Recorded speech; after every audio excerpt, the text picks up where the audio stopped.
Well, greetings, everyone, and welcome to City Lights Live, the online edition of the City Lights events calendar. I'm your host, Peter Maravellis, and as always, we are beaming to you from the unceded ancestral homelands of the Ramaytush Ohlone peoples, also known as the San Francisco Bay Area. It is always a privilege and an honor to do so. Tonight, City Lights celebrates the life and work of renowned American Chicano visual artist and activist Rupert García. Through his artwork and activism, he made critical contributions to U.S. history, American art history, and the social sciences. From his iconic revolutionary silkscreen posters to his monumental pastels and portraits of such political icons as Che Guevara, Dolores Huerta, and of course, Frida Kahlo, Rupert Garcia's artwork performed a significant historical critique and reassessment of U.S. history and the issues of his day, which hold great resonance with our time. This evening, we celebrate the publication of the new book, Rupert García, The Making of an American Artist, a Testimonio. It is authored by Mario T. Garcia and published by Rutgers University Press. It is a beautifully produced and profusely illustrated volume that serves as the very first biography of the renowned artist and activist, drawing on 50 hours of interviews conducted over a span of 30 years and accompanied by 80 beautifully rendered images. I mean, this in-depth oral history gives us an unparalleled look at Rupert Garcia's life and work, tracing his evolution as an artist and the political upheavals that shaped his life and worldview. So we are deeply honored to have with us tonight Mario T. Garcia. He is Distinguished Professor of Chicano Studies and History at UC Santa Barbara. He is one of the most prolific and influential Chicano historians of our time. His extensive body of work in history has inspired progressive social change and advanced the inclusion of the poor and oppressed in our national dialogues. When he began teaching at UC Santa Barbara in 1975, Professor Garcia was among the first generation of professionally trained historians to excavate and document Chicano history, helping to set the foundation for emergent scholars during the past half century. He is the author of over 20 books. These include The Gospel of Cesar Chavez, My Faith in Action, The Latino Generation, Voices of the New American, Blowout, Sal Castro and the Chicano Struggle for Educational Justice, amongst many others. He also edited a Dolores Huerta reader, and he's the recipient of several honors for his work. These include the Oral Histories Association Stetson Kennedy Vox Populi Award and a Guggenheim appointment. Very importantly, Professor Garcia has worked to make the Department of Chicana and Chicano Studies at UCSB one of the leading institutions in the field. So tonight, he will be offering a presentation on the life and work of Rupert Garcia. So this is going to be followed by an audience Q&A. We request that you post your questions in the chat function of your Zoom dashboard. We've also posted links in the chat with which you may purchase copies of the book. So please join us now in offering a warm welcome to Professor Mario T. Garcia. It is such a great honor to have you with us. Welcome to City Lights. Thank you, Peter. Thank you so much. It's my honor to be here with you, and especially at the historic bookstore of City Lights. That's a great honor. This is the house of Lawrence Ferlinghetti and Allen Ginsberg and Jack Kerouac. So it's a great honor to be with you here tonight. I also want to give thanks to Rutgers University Press, as Peter mentioned. They embraced this project from the very beginning, especially my editor, Nicole Solano, and they have produced with the staff, as Peter mentioned, just a beautiful, beautiful book. And let me just hold it up a bit for those of you that can see it as well. It really, in many ways, is an art book, especially with all of the images. It's published on slightly glossy paper so that the images really stand out, because Rupert loves colors. And he says, without color, there is no art. And so these are beautiful, powerful images we'll be showing you a number of them after I make my introductory comments. I do want to thank very much Rutgers University Press. I also want to thank the Rena Branston Gallery, which is Rupert Garcia's gallery. They helped us a great deal in reproducing the images for the book. So a shout out to Rena Branston Gallery. I know that there's a number of colleagues and friends and relatives who are watching tonight, and I want to thank them for doing so and hope that they enjoy the presentation. Now, before I go into my presentation, and then we show the images, I want to make the following statement. I want to first say that I and Rupert stand in solidarity with the efforts to stop the unjust actions of ICE against immigrants and other Americans. All good Americans need to oppose this, as well as the efforts to take away our democratic rights. What I want to do first is just read 3 epigraphs from the book that I inserted that kind of captures some of what Peter was suggesting about Rupert García. The first is, the fact that I make art reminds me that I wish to live. And the second, if my work is not beautiful and critical, I don't do it. It has to be both. Hard to do. And the last, for me, the important question is how I visually express the social dynamics between me and the rest of the world. This is Rupert García. So who is Rupert García? Rupert García, to my mind, is one of the most significant and major American artists of the last third of the 20th century and the first 2 decades of the 21st century. His work has been prolific and powerful and well celebrated. Critics refer to it as sophisticated. They refer to him as a master artist. So but Rupert García is more than that, because Rupert García's art embodies some very significant qualities of which I am in agreement with. So Rupert is an artist who embodies social justice, human rights, civil rights, anti-racism, anti-capitalism, anti-war, anti-imperialism, and who is an internationalist. Now, the book is written as a testimonio. So what is a testimonio? The genre of the testimonio comes out of Latin America, the 1960s, where scholars and journalists began to do extensive interviews with activists, even revolutionaries. Probably the most famous of these testimonials is I, Rigoberta Menchú, from Guatemala. And that relationship produces a text that might otherwise not be produced. And so a testimonio is an oral history, but it's more than an oral history because it also has a praxis. And that praxis engages the following, that you write a testimonio because you want people, in this case, to read it. Secondly, to think about it. And most importantly, and third, is to act on it. How do I carry on the struggle of the story that I just read? And so that praxis is very significant in doing a testimonio. And I've done a number of them, including the testimonio of Bert Corona, Sal Castro, as was mentioned, and many others. And these are people that I relate to, and I think that I can identify with. In doing a testimonio, it is not just, it just doesn't relate to simply putting a transcript on paper.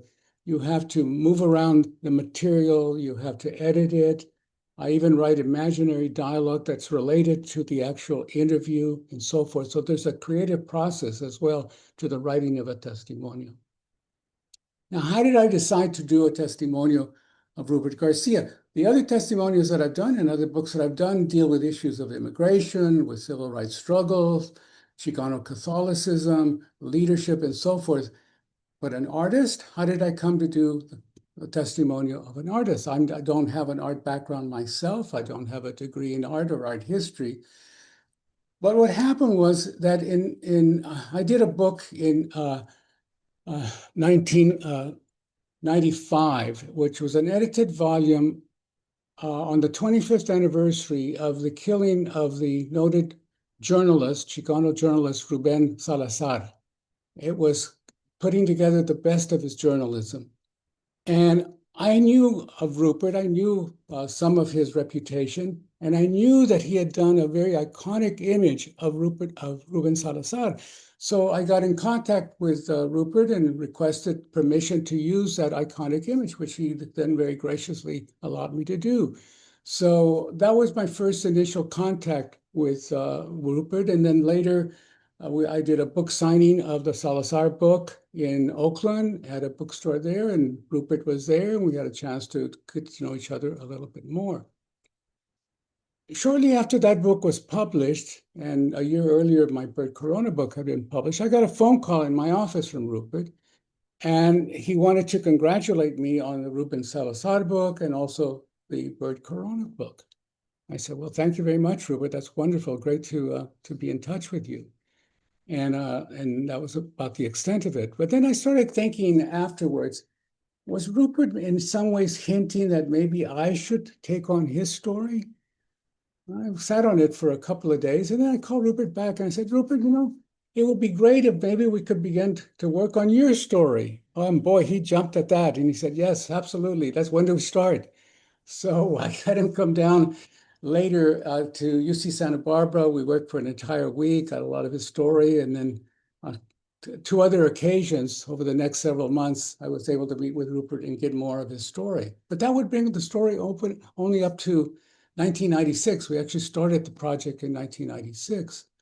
And then, because I already had other projects going, the Sal Castro project, later my father Olivares biography, and a few others, I made the strategic decision to put aside Rupert's story until I worked more on these other projects, which came to fruition over the next 15 to 20 years.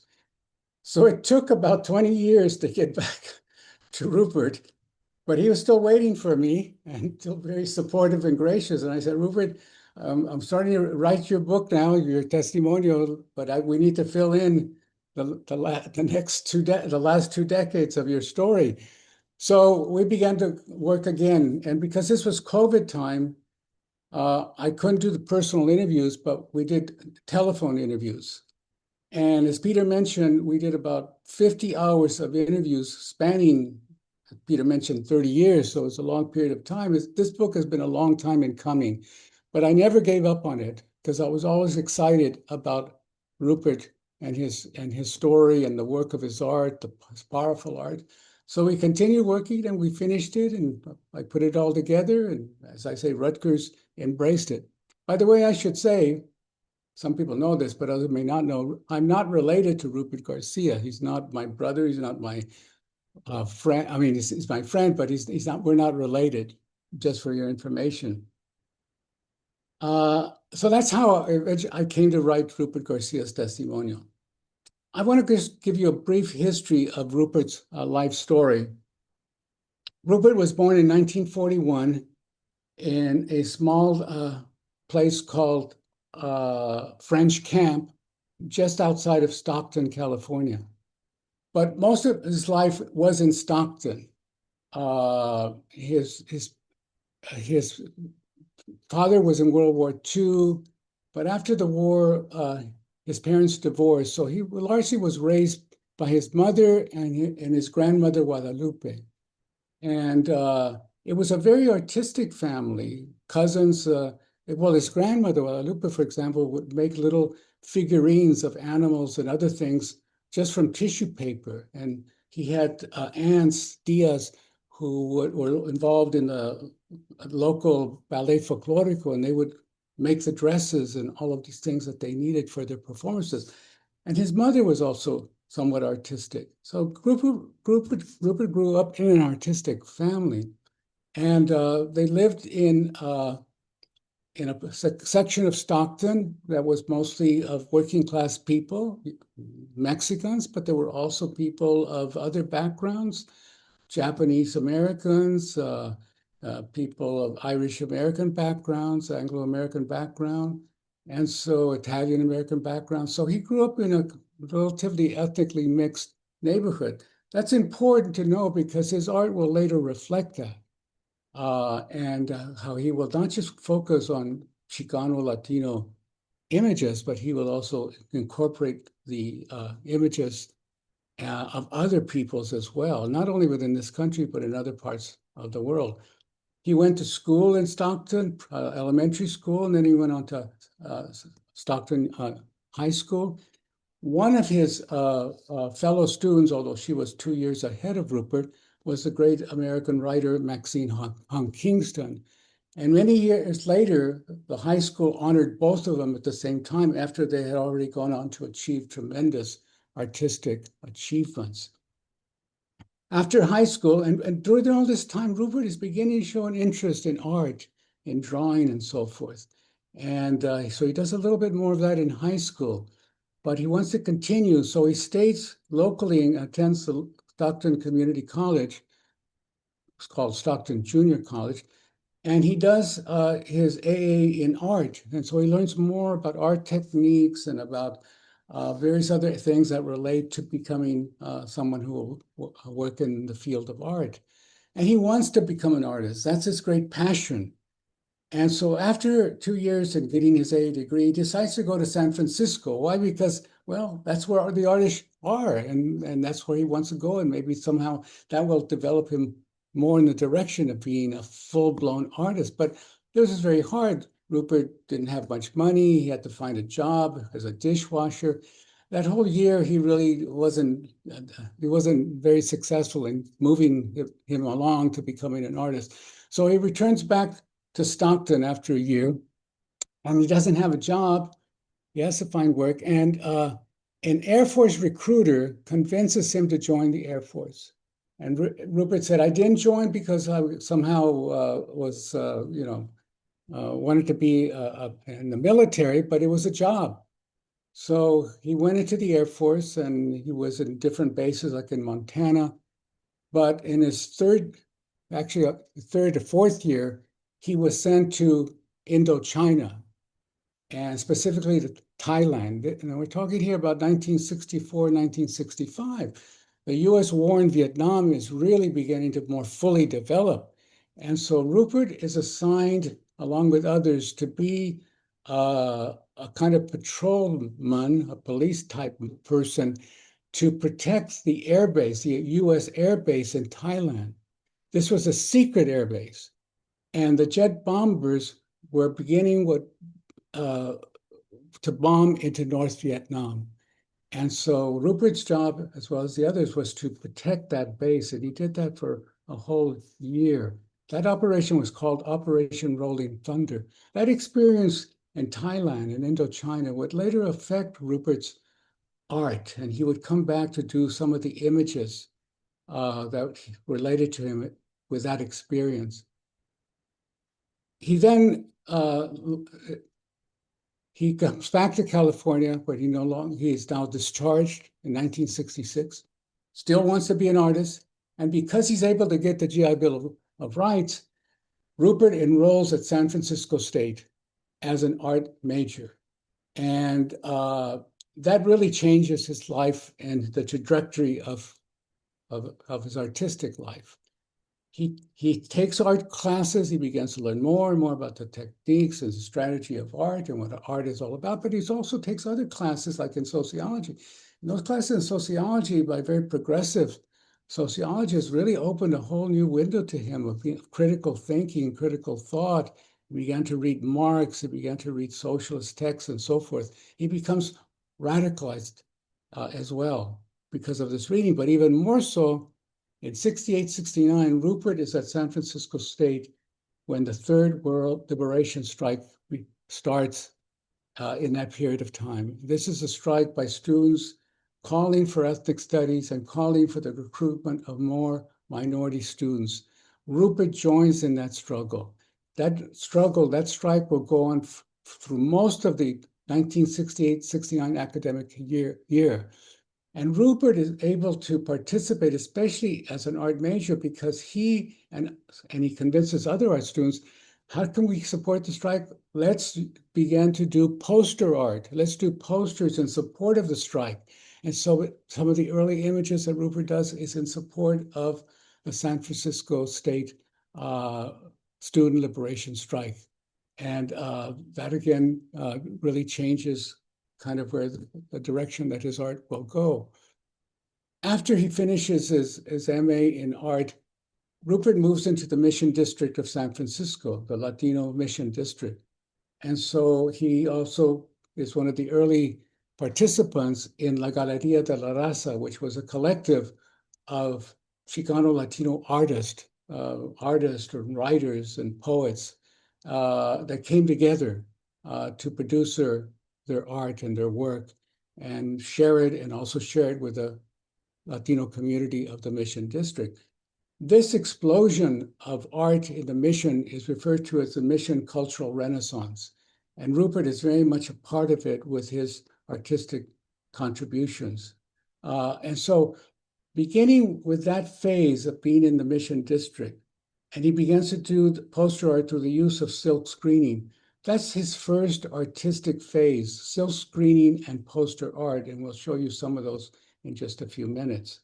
But Rupert is someone who continued to grow and to evolve, and he is an evolving artist.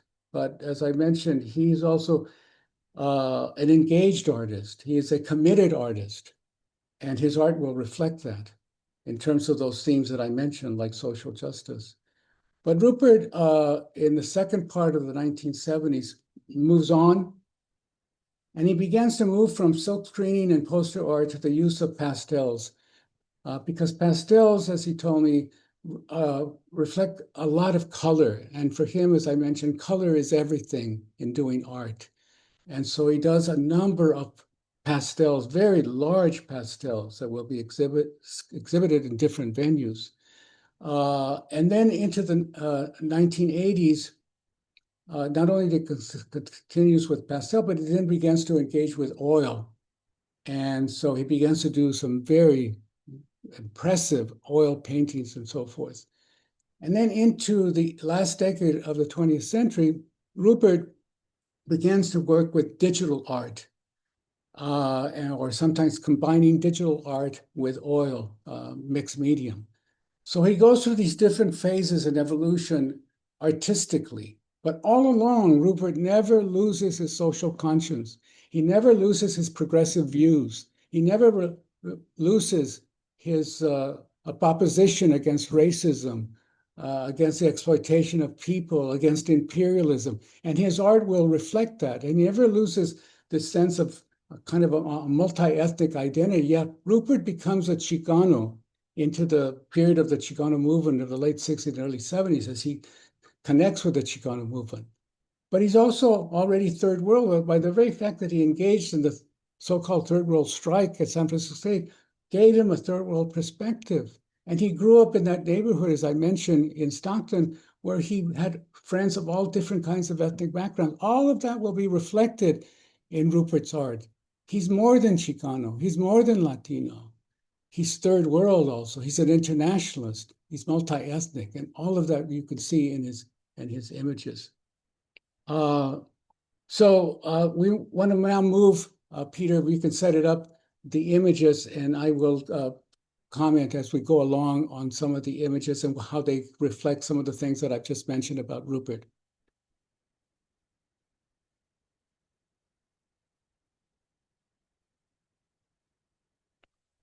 This is a powerful cover that we use for the cover of the book. It is entitled Assassination of a Striking Mexican Worker, done by Rupert in 1979.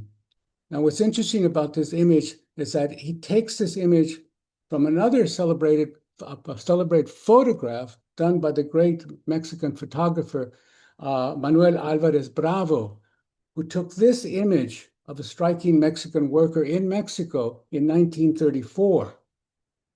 In terms of the labor protests that were occurring during the Great Depression also that affected Mexico. Rupert discovers this image many years later, and then he does his own version.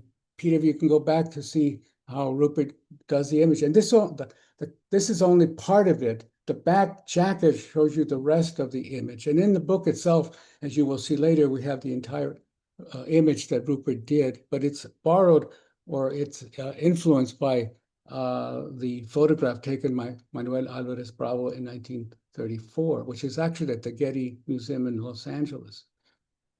So we can go on.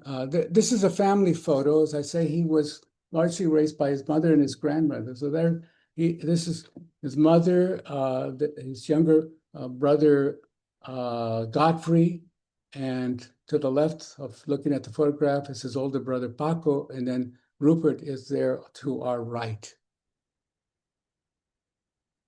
When he's at San Francisco State, this is one of the early images that he will do for one of his art classes, but it's related to the fact that he was in Indochina, in Thailand, during the time of the US war in Vietnam. And so this is an image of a child, a Vietnamese child, kind of almost crying out. And then you see the images of two who are to be our US military personnel as well. So he's trying to connect that in terms of looking back on those experiences. And when I saw that image, I said, Rupert, is that a cross? Is that a Christian cross? He said, well, not necessarily. You can maybe look at it that way if you want, but no, it was a way that he said I was able to better divide the two images of the soldiers and of the young Vietnamese girl. Peter? This is another early image, and it shows a fact of his kind of third world, multi-ethnic perspective. So this is an image of an African American, and the lines that you see are bars of a jail, and it speaks to the fact of the incarceration of too many African Americans in our society then and even today. So he's linking his art with the fact that for African Americans, especially males, too much of their experience in this country has been to be thrown into prisons for, in many cases, for doing very little, but simply because of the racism against African Americans. Peter? This is a wonderful image that he also did in one of his art classes. And this is, of course, the image of the cream of wheat image. But here he's written in the image, no more of this shit, no more of this shit. This shows that Rupert was influenced by pop art. He was influenced by the work of people like Andy Warhol, but he felt that the pop art of Warhol and the other pop artists wasn't enough for him. It wasn't political enough. It wasn't engaged enough. It wasn't critical enough. And he notes that, of course, a lot of that pop art was ultimately co-opted by commercial interests.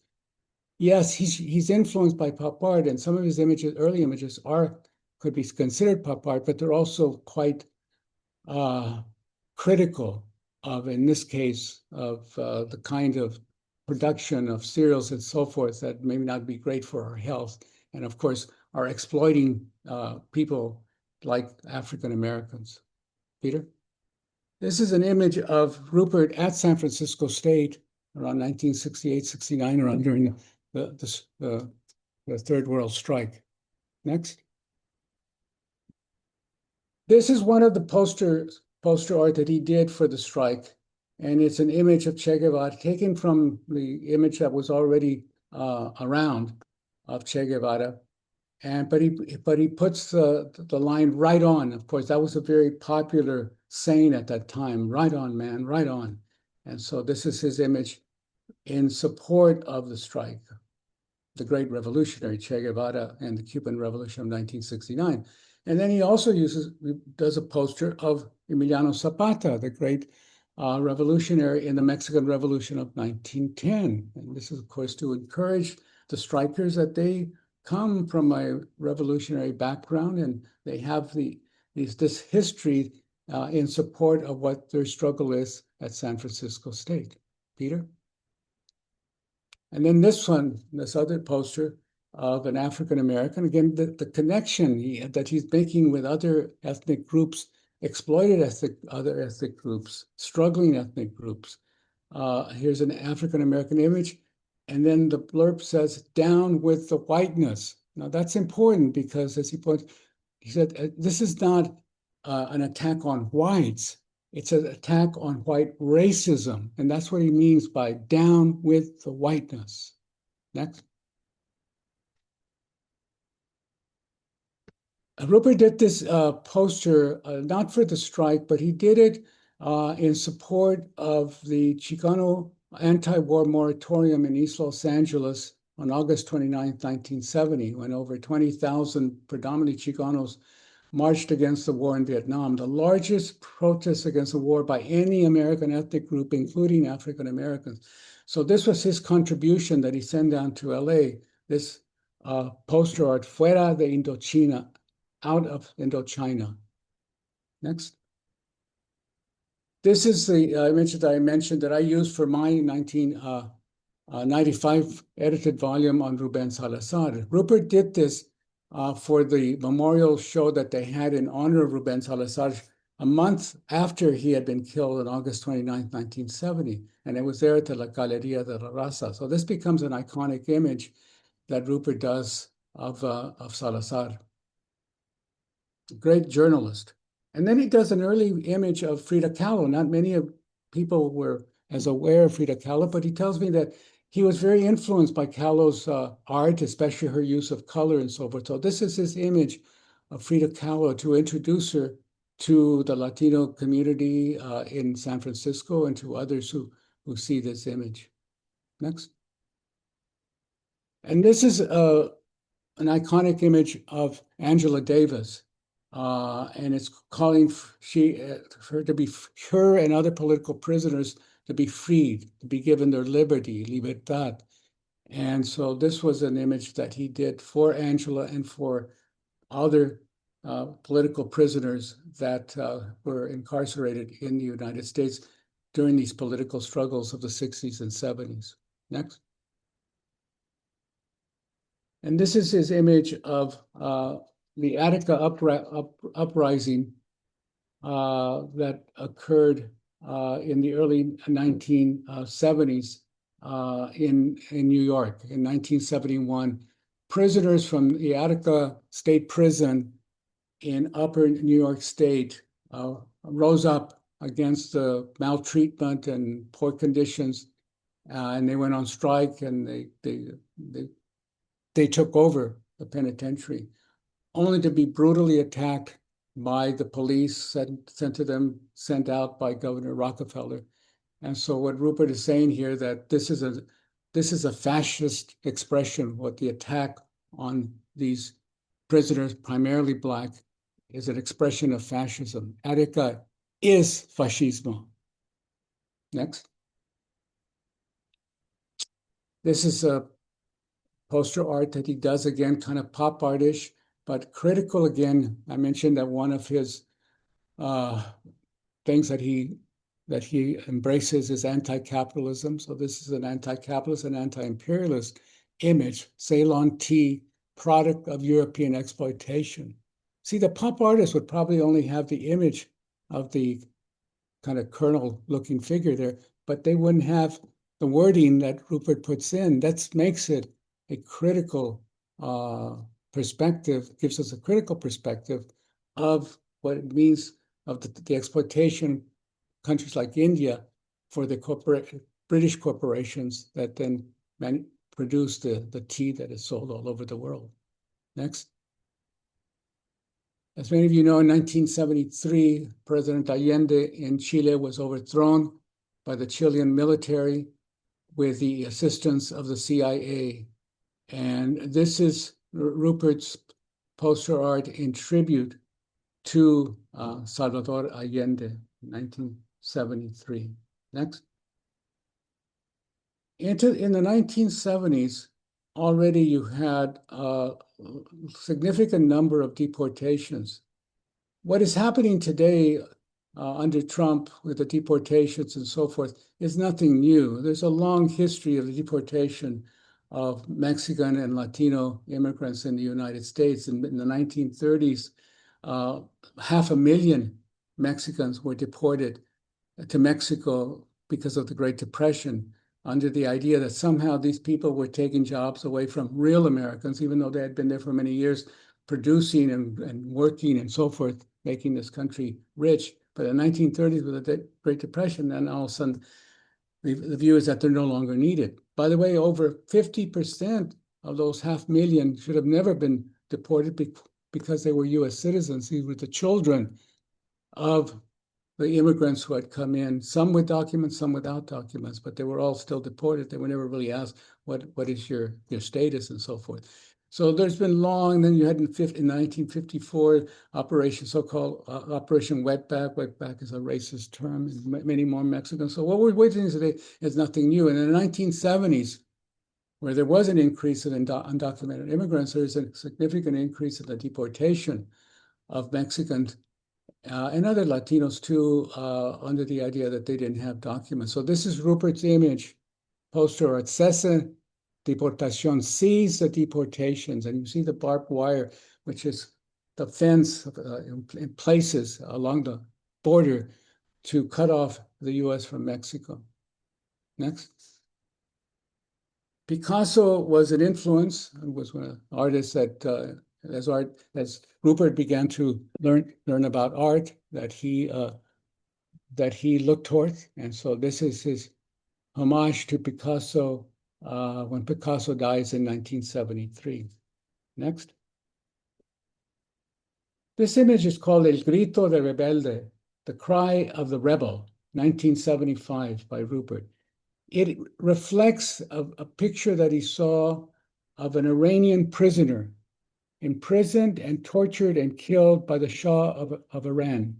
And that really affected Rupert, and he wanted to do his own artistic image that he called El Grito de Rebelión. And he tries to give a certain kind of dignity to the prisoner. He's going to be shot, but he's still crying out the resistance to the brutality and the dictatorship of the Shah, supported by the United States. Next. This is called the Bicentennial Poster, 1975. Rupert was seeing all of these other images celebrating the bicentennial of the United States, celebrating the great achievements of the United States, and everything, like Trump is trying to suggest, that everything is positive, nothing critical about American history. Rupert wanted to counter that. And so this is his bicentennial poster showing a third world person in the United States being shot and killed, although he tries to give it a little sense of a dignity of this individual, that he died for a cause, whether supporting liberation of African Americans or other third world people in the United States. But I want to quote what he said about doing this particular image, which he feels is in some ways elegant and beautiful. But he says, I don't want to let the viewer think about this pobrecito, this poor guy who's being shot. I want the viewer to think about a different way of thinking about the bicentennial. So this is his counter bicentennial image. Next. And now we enter, this is his pastel period into the late 70s and into the 80s. And so these images are done to the use of pastel, use of more color, larger images and posters and so forth that will be exhibited in art galleries and also in art museums. And this is an image of Mao. Now, Rupert says, yes, Mao did many bad things later, but he was a great revolutionary. His struggle was to liberate the Chinese and peasants and others from years and years, decades, centuries of oppression. So Mao, in my opinion, was a great revolutionary, and this is his homage to Mao as well. Next. This is an image that Rupert calls Political Prisoner, 1976. It's actually taken from a photograph of a Vietnamese woman who was crying out, but was not allowed to really cry out, so she's in a way shut up in the photograph.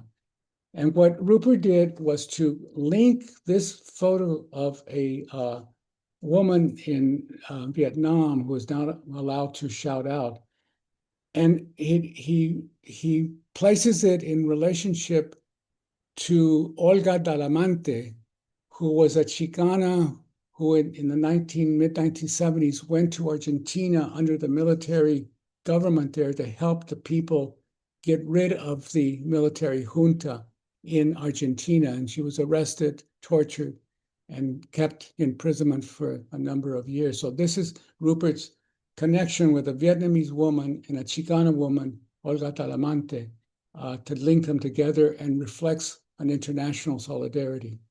Next. This is his homenaje a Frida Kahlo, 1978, at La Galería de la Raza, where the Galería de la Raza had a celebration of Frida Kahlo's art. They couldn't show the actual images, it would have been too expensive, but each of the artists who were part of La Galería made their own expressions of Frida Kahlo or related to the work that Frida Kahlo was doing. And this is Rupert's, this is one of several images of Frida Kahlo that he will do over a number of years, but it's done specifically for this show at La Galería de la Raza in the Mission District. Next. This is a photograph of the marriage of Rupert and Sammy Madison in 1978 in the San Francisco City Hall. And they've been married ever since and have developed a wonderful relationship. Next. This is a poster, actually, a lithograph that Rupert did in 1977. He was asked to do that by Professor Carlos Munoz from Chicano Studies at UC Berkeley at the time, who was helping to host at Berkeley the Chicano Research, the National Association of Chicano Social Scientists that were meeting there in 1977. I was there and I recall that. And this association later in the 80s becomes NACS, the National Association of Chicana and Chicano Studies. And Rupert discovered in doing research for this poster the figure of Emma Tenayuca. Emma Tenayuca was a young woman, a teenager actually, in San Antonio in the 1930s, who led a very significant strike among Mexican pecan shelling workers in the pecan shelling industry of San Antonio. And so she was a leader. She became a member of the Communist Party. But Rupert discovers her as someone that he wants to highlight in his poster for this conference. Emma was arrested and imprisoned several times. And this is the image of showing Emma not within the prison bars, but outside of the prison bars. She has become liberated. She's not imprisoned any longer. She will continue the struggle with the workers. Next. This is the image that we use for the cover, which is, of course, the image of the assassination of a striking Mexican worker that Rupert does in 1979. When we were considering different images for the cover of the book, and the press sent me some of the images that they thought might be good, and this was one of them, I said, no, we got to go with this one. This is a powerful, powerful image, and one of Rupert's favorite images that he's done. And so we went with that, and I think we did make the right decision. It's a powerful image for the cover. Next. This is his tribute to Vincent van Gogh, another artist that he was influential as he was when he attended art school and so forth. So this is his tribute to Vincent van Gogh. Next. This is his tribute to J. Robert Oppenheimer, the atomic scientist. Rupert was impressed by the fact that Oppenheimer stood up to the attempt to red bait him, to suggest that he was a communist and so forth, as was done later in the McCarthy era of the late 40s and 1950s. That impressed Rupert, and therefore this is his tribute to Oppenheimer. This is his tribute to, of course, Diego Rivera, and who also was influential among Chicano artists coming out of the 60s and 70s as one of the great muralists that come out of the Mexican Revolution of 1910. So this is Rupert's image. Notice that Rupert focuses a lot on portraits, on faces. He's attracted to people's faces. And so a lot of this art, both in the silkscreen era and then also in the pastel, are images, are portraits of people. And so this is a portrait of Diego Rivera. Next. This is a more complex image. Well, they're all complex, but this is particularly complex. This is a painting that he calls The Horse and Man, done in 1985. And it is of a Central American person, the figure on the left, who is a victim of the repression going on in Central America into the 1980s in countries like El Salvador and Guatemala. I actually took this image from a picture that he saw in a Guatemalan newspaper that he found there in the Bay Area. So he has the image of the person to the left. In the middle, he has a hobby horse. I'm not exactly sure what that reflects, but nevertheless. And then to the right, although it's hard to see, Rupert says, there you have the man's ear, the back of his head, and the collar of his shirt. And so it's suggesting kind of the division and the destruction of Central American people in this very, very difficult era of Central American history that ultimately led to the many refugees attempting to come into the United States in the 1980s, only to be not welcomed and accepted by the Reagan administration, who've called them not refugees, even though they were legitimately refugees, but they called them that they were simply, quote unquote, illegal aliens. But many good Americans, as many of you know, came to their assistance through the sanctuary movement.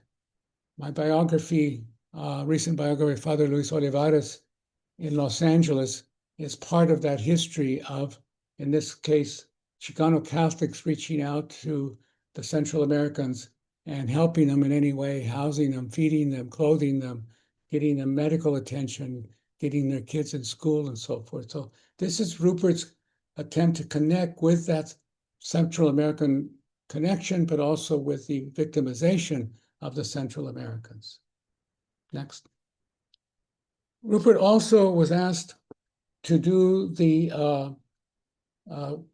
poster for the film Latino, which was done in 1985 by the producer, director, cinematographer Haskell Wexler.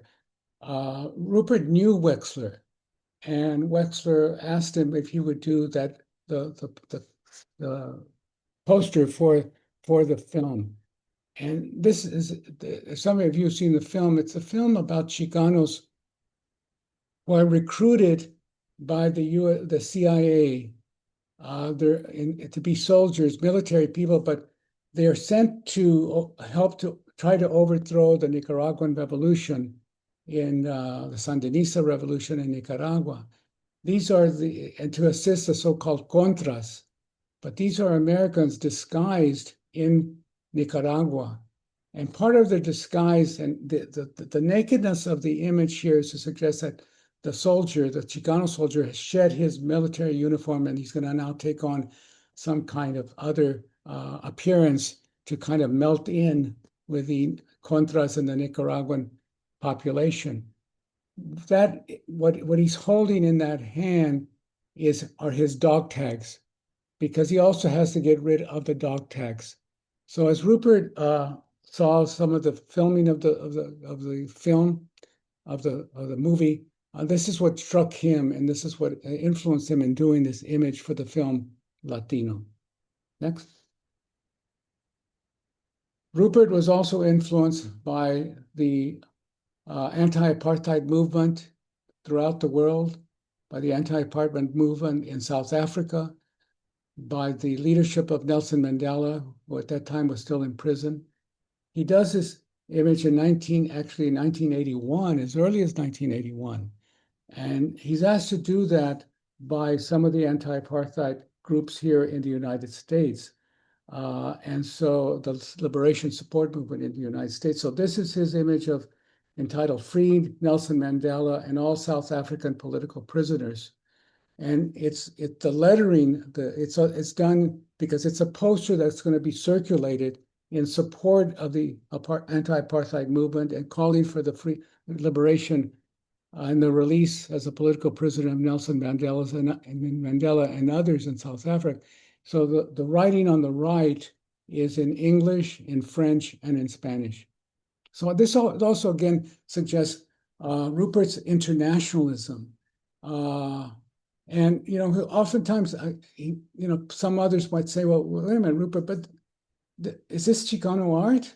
I thought you were Chicano art. He said, Chicano art is whatever you want to do, whatever Chicano artists choose to do. There should be no boundaries. There should be no set parameters as to what constitutes Chicano art. If I want to do this image of Nelson Mandela, that to me is also Chicano art. That's his internationalism. That's his third world perspective.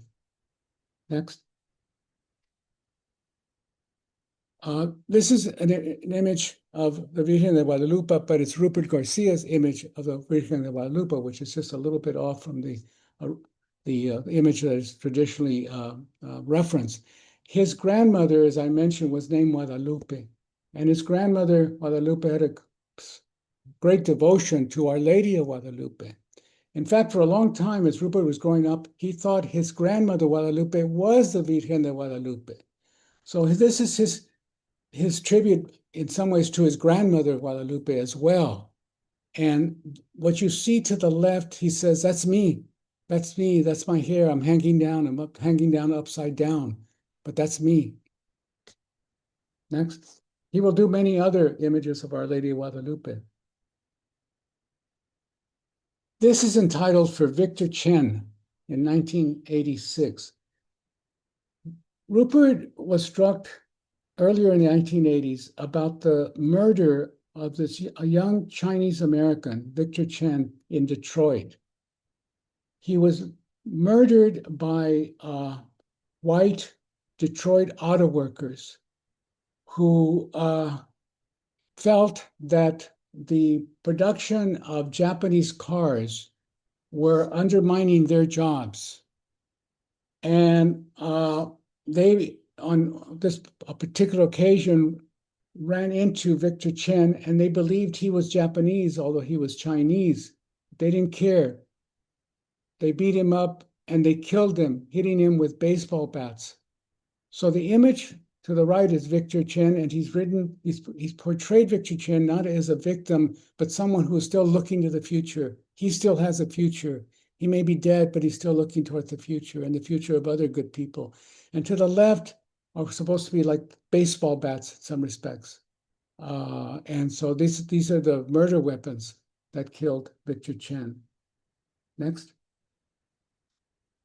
This picture moves us into his oil period of the late 80s and into the early 90s. His use of oil, again, more color.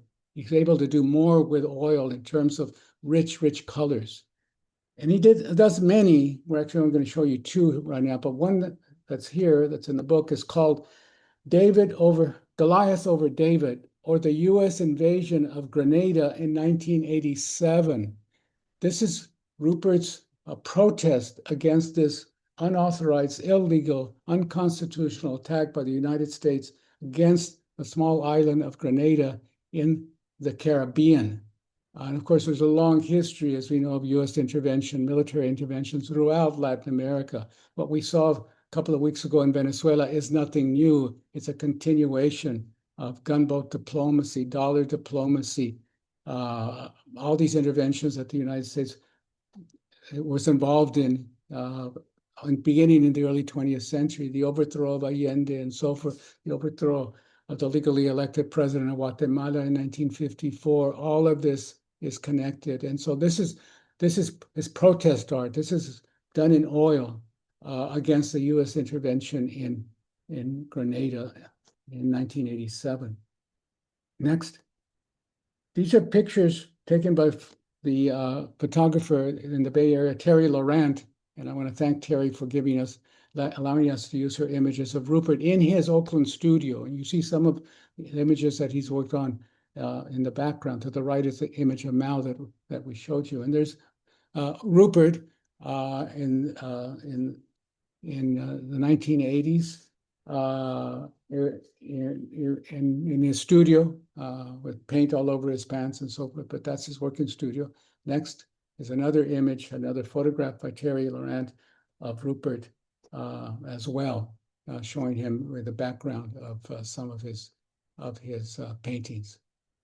Actually, I think things may have been later into the new century that Terry took those pictures. This is Rupert in Paris. In 1987, Rupert becomes maybe the first Chicano artist that is exhibited in Paris. And he exhibited some of his pastels in an art gallery in Paris. And the first time that Rupert ever went to Paris, much less to Europe, his whole family went with him. And he was able to exhibit. There's a really interesting incident when they got to Paris. The rest of the family went into their hotel, but Rupert wanted to go to the art gallery to begin to set up. So he goes to the art gallery, and he helps to put up his paintings and all of that. And then he comes back, and he's taking a taxi. And as he exits the taxi and he's beginning to go to the hotel, he reaches for his bag, and he doesn't have it. Where the hell is my bag? Where is it? He thinks it might still be in the taxi. He tries to find the taxi, but the taxi is already gone, and there's many other taxis. And he's feeling horrible because he's got his passport in there as well. To lose his passport, to lose his other stuff in his bag was horrendous after this long trip. And so he goes into the hotel, and the clerk back there, behind the counter, said, "Are you Rupert Garcia?" And he said, "Yes, I am. We have your bag. It fell out of the taxi, and someone brought it to us." Oh my God! Rupert was relieved of that, and he went on to enjoy the exhibit. He spent 2 weeks in Paris, going to all of the galleries, going to the Louvre, and to many of the other the Impressionists. He loved the Impressionists. Those were his favorite French painters. Next. I mentioned, and this is an oil painting, that Rupert spent that time in Indochina, in Thailand specifically, guarding those fighter jets that were beginning to do the operation against North Vietnam, bombing North Vietnam. And so he does this image called Ominous Omen in 1987. That operation was called Operation Rolling Thunder, as I mentioned. This is interesting. One of the things that Rupert said, I mean, these fighter jets, when you look at them, are aesthetic. They're very beautiful aesthetically, the way they've been produced. But of course, they're destructive weapons. They're killing weapons. They kill people and so forth. So in this image, he has this image of the fighter jet, but it's burning itself. It's burning itself so that it's destroying itself, so that it's not going out to kill people in Vietnam or any other place. So it's an anti-war image that Rupert has done here in relationship to that early history of him being in Indochina. Next. This is now an image when Rupert begins to work with digital art. And he learns digital art through the assistance of Don Farnsworth at Magnolia Editions in Oakland that was producing a lot of digital art and assisting artists like Rupert in beginning to experiment with digital art. At first, Rupert was a little bit shy about engaging in digital art, but Don said, no, it'll be fine. I mean, there'll always be one of us there, you know, working with you in the computer and so forth. And Rupert begins to do that, and he really begins to appreciate it. And he begins to do some digital art. Some will be mixed media, meaning he'll use digital art, and then he'll do some touch-ups with oil. This is one like that, and it's called No War for Oil. Now, what it refers to the U.S. invasion of Iraq in the early 2000s under the second Bush and under Cheney. And so he's basically saying no war for oil. This could be used today for the U.S. intervention in Venezuela. No war for oil. This image is very, very, very timely. But again, it's an anti-war statement on the part of Rupert. Next. Some of you remember this image. when American military personnel began to torture Iraqi prisoners, and they would torture them in very different ways, standing up like that for hours. And you see the central image. By the way, this is referred to as a triptych. There's 3 images. An image that has 2 images is called a diptych, but this is a triptych, and Rupert will do a number of both diptychs and triptychs. Now, one of the ways that the prisoners were also tortured is that the US military would use dogs to attack them or to threaten to attack them. In this case, yes, he's showing the image of the prisoner in that position where he's being tortured, but these dogs are there actually to protect him, to help him, perhaps in whatever way. So it's it's again anti-war, it's anti-prisoner image that Rupert does, and his protests against the U.S. Invasion and into Iraq in the 2000s. Next. By the way, go back to that previous image, Peter. He titled this "Los Dos Perros y Abu Ghraib," 2006. 2006, The 2 Dogs and Abu Ghraib, which is the name of the location where a lot of the torturing of Iraqis was taking place. Next. Rupert was impressed by Barack Obama when he decides to run for president in 2008. He will not do the iconic image of Barack Obama that will be used widely, but this is his image that he produces in support of Obama, and he will sell this image to raise funds for the Obama campaign. It's called Obama 2008, and you see the great smile that Barack Obama has. Next. This image is entitled Obama from Douglas, 2010. And this is a picture that links Obama to the great emancipator Frederick Douglass of the 19th century, of the movement against slavery, the great emancipator Frederick Douglass. And so the images, it's a triptych, and the lines that you see in the middle are to suggest and to raise questions for us. What is that connection? Is Obama an inheritor of Frederick Douglass? What is Frederick Douglass's relationship to someone like Barack Obama much later? What is that relationship? Is to make us think about it. Now, one of the things that Rupert will always say about his art, he wants people not just to see his art, he wants people to think about his art. He says artists are not just artists, we're also intellectuals. A good artist thinks about his art, what it means, what it reflects. And he wants us seeing his art to also think, what is we're seeing? And so he wants to do art that will make us think, not just art that just won't make us think at all. So this is, I think, one of the best art productions that I think Rupert did over the course of his long career. Next. This is an image of Dolores Huerta, again, a portrait. This was actually earlier on the 65th birthday celebration of Dolores Huerta.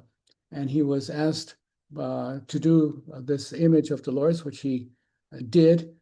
His family was related to Dolores Huerta's families. They all grew up in Stockton, as some of you know. Dolores grew up in Stockton as well. And so there's family connections. And he's always had a very, very close relationship with Dolores. And Dolores has always been very supportive. At one point, after Rupert came back from Indochina, she tried to see if Rupert would be interested in linking up with the farm workers' struggle to maybe do art specifically for the farm workers movement. But Rupert said, Dolores, I really, really want to go.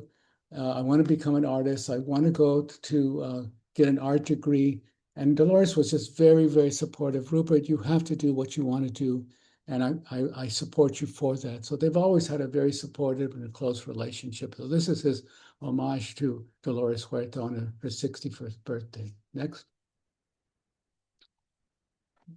This is an image that he will do for one of his later exhibits in 2018, an exhibit called the Rolling Thunder exhibit. he will use some of his anti-war images in this exhibit at his gallery, and it will be called the Rolling Thunder exhibit. And he will use he does this picture of himself. This is Rupert in his military uniform in Thailand. And this is what's covering his eyes is the badge or the medal, if you will, or the ribbon that was given to him simply for being in the military at that time. He said everyone got a ribbon as long as you were in the military, especially there in Indochina. But he puts the ribbon across his eyes. He blinds himself because he says, and he calls this image hoodwink. He said, I was hoodwinked, as many other Americans were, about why we were in Vietnam. We were lied to about why we were in Vietnam. People knew that we couldn't win the war, and still we were sent there, 60,000 Americans killed. And now, as I tell my students, there's Kentucky Fried Chicken in Vietnam. So what was the war all about? And so this is his another anti-war image, but it's related to the fact that he entered the military, went to the Indochina thinking that he was fighting for an honorable cause. In fact, he wasn't. It was a dishonorable cause. Next. And this is a painting in that exhibit, which he actually calls Rolling Thunder in 2017. And you see in this triptych the images of the jet fighters coming from the left, coming out of Thailand, and then bombing in North Vietnam in what was called Operation Rolling Thunder. Next. This is Rupert. Rupert in 1980 was hired to teach art at San Jose State, and he became a tenured full professor there. And he taught oil, and he taught pastel and other ways of doing art. And this is a picture with some of his students and a fellow professor, Professor Gail Antokal, there at San Jose State. He taught there for 20 years. And so it was a way of also earning a living because he sold some of his art, but you could see the powerful art. Not everyone necessarily wanted to hang that up in their homes. So he had to earn a living, and he was fortunate to get this job teaching full-time at San Jose State. So on the days that he taught, he focused on teaching. On the days that he didn't teach, he focused on his art. And he said, I still remain very, very productive as he had been his entire year, over the years. There's no question that Rupert Garcia is the most productive, I would suggest, of all Chicano Latino artists. Next, this is a more contemporary picture of Rupert in 2018 that we included in the book. And the last image that we'll show you here is Rupert Garcia at his gallery, the Rena Branson Gallery. And he's there behind Rena Branstad, the founder of the gallery, and to the left with Trish Branston of the gallery as well, in one of the paintings that we didn't show you, one of his early paintings. So that's the slideshow. But I want to finish by later, after 50 hours of interviews with Rupert, I asked him a series of questions that I refer to as pensamientos, where he could reflect more on his life, his legacy, to kind of be part of the conclusion of the book. So I'll just want to read it, 2 or 3 here. So Rupert says, how do I want my art to be remembered? That it's complex, that it's seemingly wonderful and beautiful, but that it's more than that. It's multi-level in terms of significance and meaning. It's not a one-shot deal. You have to work with it to truly understand it. You have to think about it. And then he said, I also don't attempt to describe my art. Some artists do that, but all I can say is that I want my art to be wonderful, fantastic, and complex. And all critics attest to that. Even if some consider my art to be political, I want that art to still be beautiful. If I do a painting about war, I still want it to be beautiful. And then lastly, and here he kind of brings me in to the discussion, he says, how do I want to be remembered? And what is my legacy? The good professor asked me. First of all, I have no regrets about my life, and what I have done. I've always wanted to be an artist, and so I want to be remembered as a man who enjoyed making art and found it to be a way of being in the world and a way of sensing myself in the world. What I have done is of consequences to me. I didn't do my art because of the world and for others. I'm arrogant and self-centered, but not when it comes to making my art and making it complicated.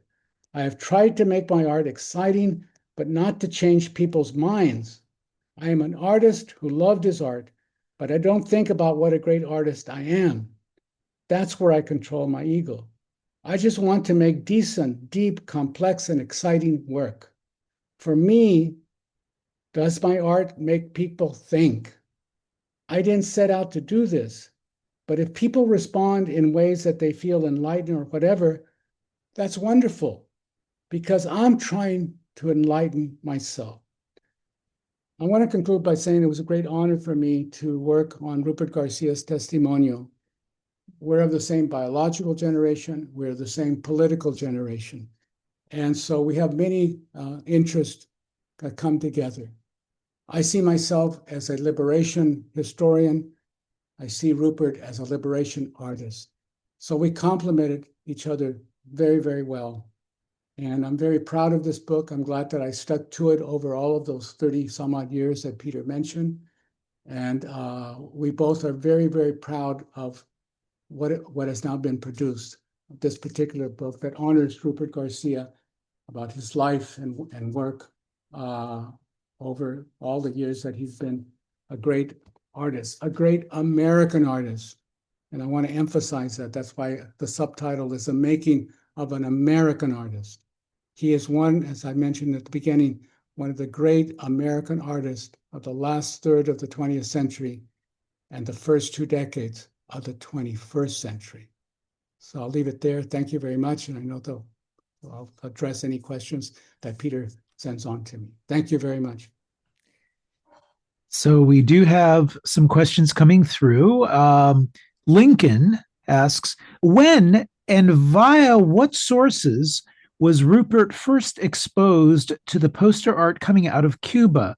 Fuera de Indochina image is derived from the 1967 Cuban Transcontinental Conference graphic. Yes, we mentioned that in the book. Rupert mentions it when he's at San Francisco State, when he's at the mission. He reads, he gets access to the Cuban magazines that have these illustrations of Cuban poster art. They're very influential on him, as they were on other Chicano Latino artists. It's great art, Rupert says. And so, yes, that's another influence on Rupert. He is influenced by many other outside sources that come to him. Juan asks, how is Rupert doing these days? In good health, making art? ? Rupert, no, he's like all of us, reach a certain age. I mean, we all have our ups and downs. We have our health issues and so forth. And Rupert is dealing with some of those, but he still remains a very active person. I don't think he's doing a lot of art right now. And so, but I know that he's still very engaged with the art world, and again, we work very closely, and he focused a lot on the production of his story.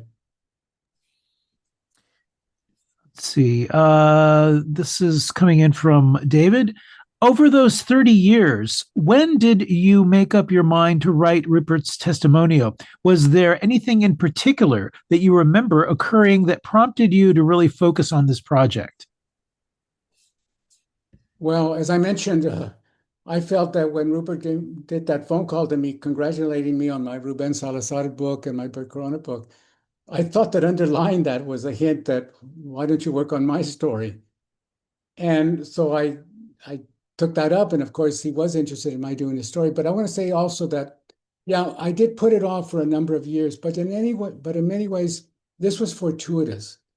Had I published Rupert Garcia's Testimonio in the late 90s, because we started this project in 1996, let's say we produced it, in the late 90s, or the early 2000. The Testimonio would have only covered half of his life and only half of his tremendously productive career as an artist. So yes, it took much longer, but now in this wonderful, beautiful book, we tell all of his story, at least up to the present, and with all of the art that he does then into the 20th century and so forth, like I mentioned, not only the pastels, but oil, but the computer art and so forth, the digital art. So now we're telling a lot more of his story. And I still feel bad that it took so long, and I always apologize to Rupert for that. But in some ways, there was a silver lining because now we could do all of it, all of his story, and reference so many of his images. And the images in the book only touch a part of all of the work that he has done over the years. I mean, he works and he works. He's someone who has always been productive. He loves his art. And if you love your art or you love your work, as I do as well, you keep producing. You keep producing because that's what we love. Thomas says, you mentioned Rupert's sympathy for Oppenheimer's standing up against anti-communism. And of course, that was also in the context of Robert's opposition to the U.S. decision to produce thermonuclear weapons. I'm assuming that this brave stance of Oppenheimer was part of his admiration, but was wondering if you might confirm this, because, of course, this generation was also very involved in the anti-nuclear movement. Well, what Rupert tells me is that there was a documentary that he saw on Oppenheimer, I guess in the late 70s or early 80s. And that influenced him, and he found out more about the story, about how under McCarthyism, he was being red-baited and so forth. And he sympathized with that because so many other people, working people, political people, progressives, were being red-baited in that period of McCarthyism, and he sympathized with that. And so I don't know how much he studied completely of Oppenheimer and how much about the protests during the McCarthy period, but watching that film moved him to do a portrait of Oppenheimer as a kind of tribute to him. Jesus asks, do you trace the source photos, his art, in your book, or does he talk about where and how he decided on what photos he would use as a reference in his prints? I'm not sure what we're referring to here. The paintings, the art images I chose. Rupert shared with me a lot of the catalogs of many of the exhibits that he had over the years.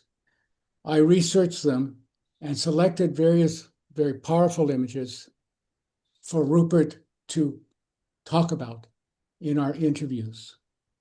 If the photographs, most of them came from Rupert's collection, family photos and so forth. So he selected them. Well, he sent them to me, then I selected the ones that I thought would fit better into the book. And then we got photographs from other photographers like Terry Laurent that I mentioned and others to use in the book itself.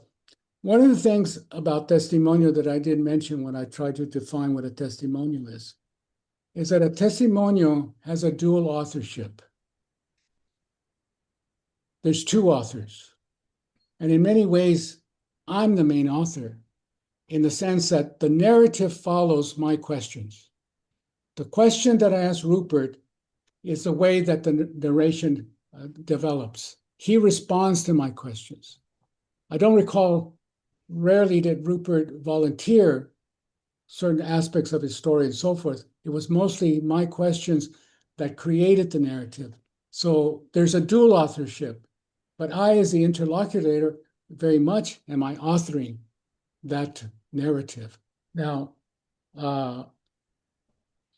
you don't see my voice in the book itself, but if you were to look at the transcripts, you would see my voice. And so this is part of the nature of a testimonial. And again, it often relates to people, whether they're activists, and Rupert has been an activist in civil rights, human rights, third world community struggles, and so forth. But rarely do these people have the opportunity to write their own stories. And of course, Rupert as an artist, his focus has been over the years doing his art, not writing his own autobiography. So it took someone like me, who had already done Bert Corona's Testimonio, to intervene and to get his story down. And I said, we did 50 hours in 2 periods, 1990s, and then in the beginning back in 2020, picked it up there. So that's just the way that the Testimonio works. Now, if you look at those images, remember I mentioned the praxis of a testimonio, at least the praxis that comes out of the Latin American tradition of a testimonio. The praxis is to observe, to think, and to act. So in this case, reading Rupert Garcia's story, a committed artist, an involved artist, and looking at those powerful images, anti-war, anti-imperialism, anti-racism, what are we going to do to carry on that struggle that Rupert is showing us in his powerful images? How do we continue that struggle? That's the praxis of a testimonio. That changes a testimonio from as told to book. And as told to book of celebrities has nothing to do with praxis of getting people to become engaged. And we certainly need engaged people today. And so hopefully people who will read this book and read Rupert's story of becoming an engaged artist and to see his powerful images will become even themselves engaged in the movements that we have to done to protect our democratic liberties, because there's no other way, as I tell my students. You cannot concede. You cannot just simply think, well, I'll compromise and things. No. It will never happen. We have to protest. We have to take it to the streets. We have to take it in any way that we can peacefully try to change the direction that this country, unfortunately, has been taken by the current administration. I can't think of a better way to end the program than on that note. I really would like to thank you for gracing our virtual halls, Professor Garcia. It's been such a great honor having you with us.